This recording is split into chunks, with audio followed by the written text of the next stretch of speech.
Hey YouTube, I am back really quickly. I have this style in my hair, so I'm going to talk about something different. It's just braids, and then I just twisted the back into a little ponytail. So that's my style that I've been wearing this week. But I wanted to talk quickly. I looked at a video by Black Indigo, and it was called Blame the Black Man.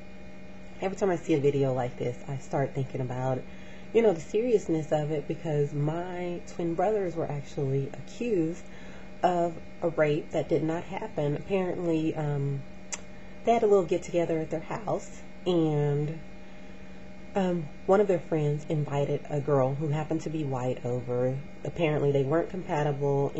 She ended up leaving, but getting upset at everybody at the party. 6 o'clock that next morning, banging on my brother's door, and he didn't have a peephole, and so he said that he asked who it was, and they said maintenance. He opened the door, and it was the police. They arrested they arrested my twin brothers and a friend of theirs, the guy who brought the girl initially, took them to jail and told them they were accused of a gang rape. And my brother spent 19 days in jail for something they did not do, and 19 days later, they were released. The girl was lying, and I asked them, did they get an apology or something, and they said no apology. I often wondered if the girl got charged with something, because this is not fair for people to accuse innocent people of committing a crime that they didn't do. And like I said, my brother spent 19 days in jail for something that someone blamed on them.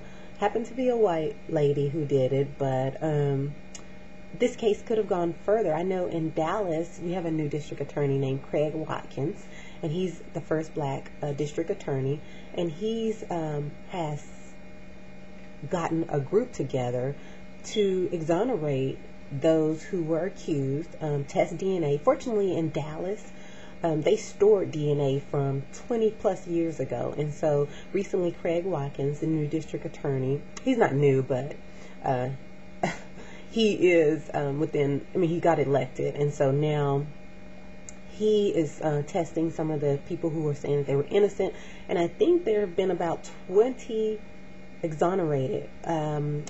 There's a show that he had, a 6-week series. He's probably in the last program of the series on investigative discovery, and it's called Dallas DNA. So it's on the cable channel, Investigative Discovery, and it's on, I believe, Thursdays here. So check it out if you're interested in something like that. I remember the last case was a guy who was exonerated after 26 years in prison, and they finally tested the DNA, and he was not guilty. So this show is not all about exonerations. I mean, some of the people are lying on there and saying they're innocent, and they end up being guilty.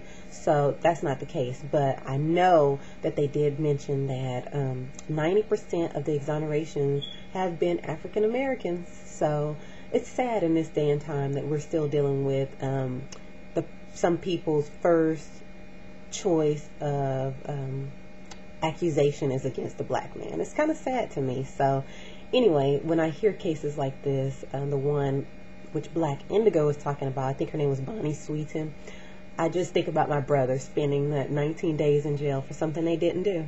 And he said, well, both of them said they came in with paper and told them to write their story, and that there was a chance they would get 20 years in prison, and the other ones had confessed, kind of like you see on TV where they're trying to tell them to tell their side of the story.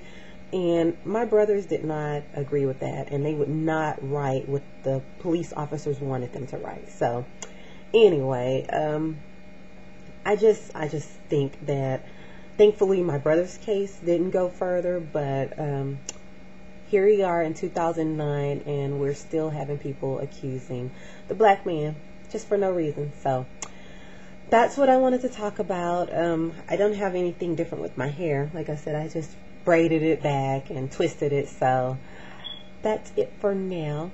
All right, well, have a good week. Bye.